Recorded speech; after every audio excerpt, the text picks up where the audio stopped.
What's going on, YouTube? This is SG1 Sports, and I'm going to give you my new top 25 poll heading into week 11 of the 2020 college football season. We're not too far away from the first college football playoff rankings. Not this week, but I believe next week we're going to get those. So that's going to be really interesting to see how the playoff committee ranks these teams. I do not look at the AP or coaches poll before making my rankings each week. Keep in mind, I don't just move teams up, move teams down. I do a new top 25 every week, reevaluate all the teams, and I rank them based on how good they are and a little bit of the resume as well. It's not all resume. It's kind of a combination of both. It's really just me trying to figure out who the best teams are.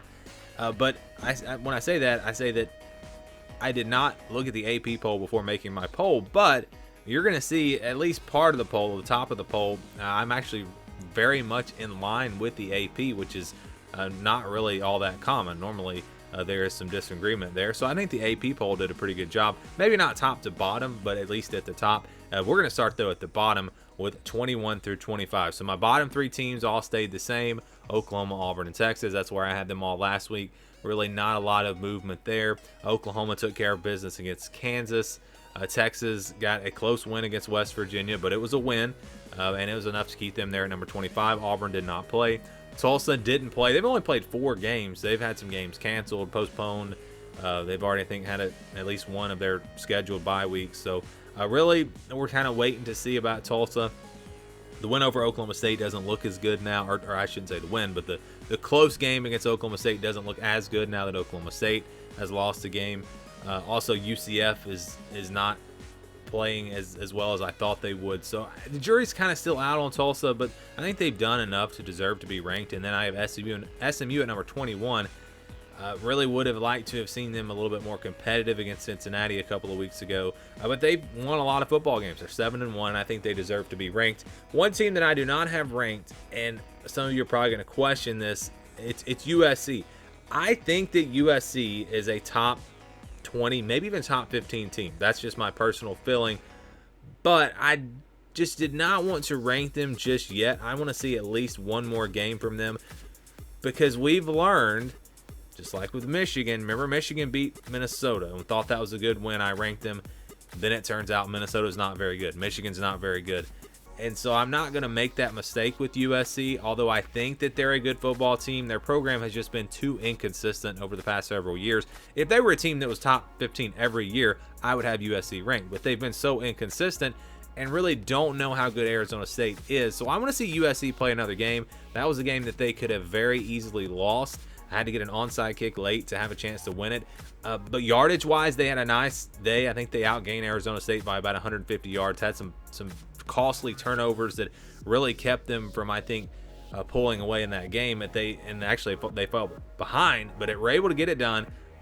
Very, very big win for USC. I believe that they are a top 20 team, but I'm not going to rank them until I see one more game. So, I mean, that's just what it is. They've only played one game. Other teams have played 7 games. So it's hard to compare, and I just don't want to jump the gun on USC and make the same mistake that I did with Michigan. All right, so 21 through 25 here. USC fans, if you win, I think you're going to be ranked next week in my poll, and might be ranked pretty high. It's not like I'm just going to put USC behind all these teams. If they look impressive, I'll rank them where I think they deserve to be ranked. So 16 through 20 here. Iowa State at number 20 is they're 5-2. Louisiana 6-1. I don't understand how you can rank Iowa State ahead of Louisiana right now, because Louisiana beat Iowa State head-to-head, and they have a better record. So I don't understand how, with both of those things going in Louisiana's favor, you could rank Iowa State ahead of Louisiana. I've got the Cajuns at number 19, Iowa State at number 20, Marshall at number 18. They've just kind of fallen down some just because they haven't had a chance to really prove themselves. Outside of that App State game, they haven't played anyone that's really even halfway decent. So they're going to probably fall or stay about right there. Northwestern, impressive again against Nebraska. They're up to number 17. Really strong defense. I believe Nebraska is a pretty good team this year. I know they're 0-2, but you can just watch them and tell that they're better than they were last year, I think. They're going to have a huge game against Penn State. Two teams that are off to winless starts. Which team will get their first win this weekend? That'll be interesting to see. But yeah, I've got Northwestern here at number 17. I've been impressed with them so far. Would like to see them play a better team, but based off of what we have seen, I mean, 3 games, they've been getting it done. Liberty up to number 16 for me. Impressive win over Virginia Tech. Crazy ending to this game. That's one of the craziest finishes I think that you're going to see in college football, when it looked like Virginia Tech had the game won. But no, they called the timeout, tried to ice the kicker. That backfired in a big, big way. So Liberty at number 16 here. They are 7-0. They've got this win over Virginia Tech. They also have a blowout win over Syracuse. And that's the thing about Liberty. They've started just blowing teams out. They've proven that they are a really good football team. They've still got NC State on the schedule, still got Coastal Carolina on the schedule, which could be a huge game between 2 undefeated teams. Liberty is slowly climbing up these rankings, and again, they're going to have enough wins on their resume to where Liberty could get high enough in this top 25 in the playoff rankings to where they could make a New Year's Six bowl. I don't think they have a chance to playoff, especially now that Notre Dame just beat Clemson. That really makes it hard for a team like that to get in. But they could maybe get ranked high enough to where they could get into a New Year's Six bowl. And at the end of the day, if you have an undefeated Liberty and undefeated BYU, Liberty is going to have a better resume than BYU. It'll be very interesting to see what the committee does if that does in fact happen. But a lot of football left. Again, NC State's a good football team. Coastal Carolina, that'll be a big one. And speaking of Coastal Carolina, I've got them at number 15. They are 7-0. They take care of business against South Alabama. They've really come out of nowhere. I didn't expect Coastal Carolina to be a great team this year. They were, in my preseason evaluations, I kind of had them as an average team and maybe a team that could finish about middle of the pack in their conference. But they've really proven that they are a good team. The offense really explosive. They just, I think, surprised a lot of people, and they continue to kind of hang around in these. I think they actually dropped a little bit just because maybe I moved Indiana up. Or maybe there was another team I moved up, but they were around this spot for me last week, and they continue to win. They're 7-0, and I hope we see Coastal Carolina versus Liberty with both teams undefeated. That will be a lot of fun, and really give a lot of attention to both of these programs that they really, I don't think we're expecting to get this year. Oklahoma State is at number 14. They survived against Kansas State. It didn't look good early, but then they really settled down in the second half and took care of business. Had a big defensive touchdown. So Oklahoma State, they are 5-1 and still in the driver's seat. If they win out, they will go to the Big 12 championship game. Wisconsin at number 13. They're 1-0. We have not seen them the last couple of weeks because of the virus. I hope they play this week. I haven't really looked into it yet to see how that's looking. They're supposed to play Michigan, which was going to be a pretty big game. Obviously, Michigan is struggling, but I hope we see this team play again. And I think if they miss one more game, they're not going to have a chance to compete for a Big Ten championship. So hopefully they will be able to play the rest of their games. Indiana is a number 12 for me. How about that win over Michigan? Really impressed with this Indiana team. I thought about ranking them even higher, but now we're looking at Penn State at 0-3. And we're looking at Michigan at 1-2 and just not looking like a very good football team. So those wins are not as impressive as maybe we thought they would have been. But still, this team's really good. They're 3-0. I think they might give Ohio State the toughest game that anyone will give them all year in the Big 12. And again, they're 3-0 and looking to stay undefeated. Miami at number 11, a close game against NC State. Looked like they might lose this game. It was a tough one, but this was an upset alert game for me. I knew that NC State was a good football team. I knew they're playing at home Friday night. This is a tricky game for Miami. So it actually showed me a lot that this Miami team could do what they did. They could come back. When they're down, show that fight on the road. Tough game. They were able to get it done. Miami, I should say, up to number 11 at 6-1. Okay, into the top 10 we go now. Number 10, I have Oregon. They are 1-0. Took care of business against Stanford. A little bit of a slow start, but they're able to settle down and take care of business, kind of blow them out in this game. And you might say, well, it's only one game. How can you say USC doesn't deserve to be ranked? Oregon does. Well, Oregon does this every year. It's like I said, USC is so inconsistent. We know from Oregon what we're going to get, and we know the talent that's on this roster. So I think it's got to be a top 10 team right now. Would love to see them play, some better teams. Stanford, I thought coming into this year would be a better team, so I think that was a pretty good win, but it's not a great win, and I want to see more out of this Oregon team. I've got Georgia at number 9. I know They are a little bit lower, I think, in the AP and coaches polls. But you look at the teams they lost to, Florida and Alabama. You look at the injuries that they had against Florida. I think if Georgia's 100% healthy, and I don't know if people are really talking about this. I know they were talking about some of the injuries on defense, but George Pickens, not having him on offense is a huge deal. I mean, a huge deal. We're talking about one of the top receivers in the country. I know Stetson Bennett really struggled in this game, but if he had George Pickens out there, maybe things would have been a little bit different, a little bit easier for him. This is still a Georgia team that had a lead on Alabama at halftime. They dominated against Auburn, dominated against Tennessee. You have to look at the whole picture. If we were doing power rankings based off of how the teams are playing right now, Georgia would not be anywhere near the top 10.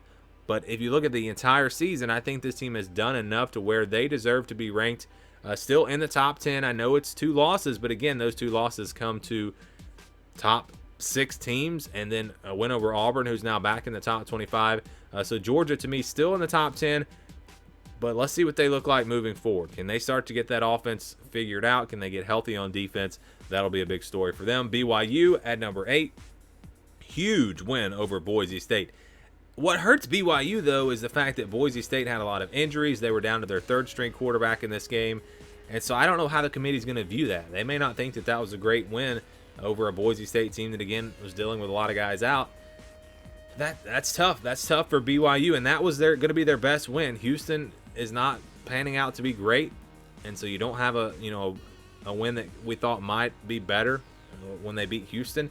So there's just not going to be anything on the resume. That's why I say that Liberty resume is going to look better than BYU's if they both go undefeated. But I think the good thing for BYU is the fact that they've been able to blow a lot of teams out, and I think the committee will look at that as well.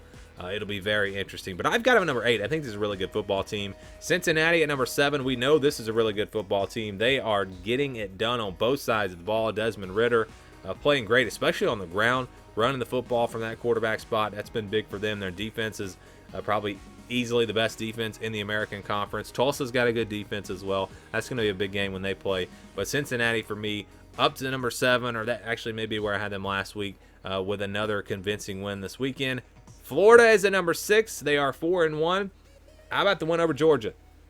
Really impressed with their defense in this game. That was big. The offense did what they needed to do. I wasn't really shocked. I thought they would score points on Georgia. It was maybe a little bit easier for them than I thought it would be. They ran the football a lot better. Let's talk about that. They were able to run the football. The offensive line did a really good job protecting Kyle Trask. This was just a dominant performance from Florida. And after watching this game, I mentioned this on the takeaways video, this looks like a team that might be able to challenge Alabama in the SEC championship. It looks like those 2 teams will meet in what is going to be a huge game. But Florida, to me, now back in that playoff discussion. They're in control of their own destiny. If they went out and beat Alabama, they will make it into the college football playoff. And they were really, really impressive against Georgia. Maybe a program-changing win. That win could help them in the recruiting. Could kind of, they're over that hump of Georgia. Florida proving that they are right there on the cusp of being an elite program once again. And here's 1 through 5 for me. I've got Texas A&M at number 5. I think the coaches poll had Florida ahead of A&M. That makes no sense when they played head-to-head. And A&M has just taken care of business. They've been blowing teams out. I know they lost to Alabama. And, some people are going to make an argument that Texas A&M should be ahead of Clemson just because they have a win over Florida and Clemson doesn't really have a great win.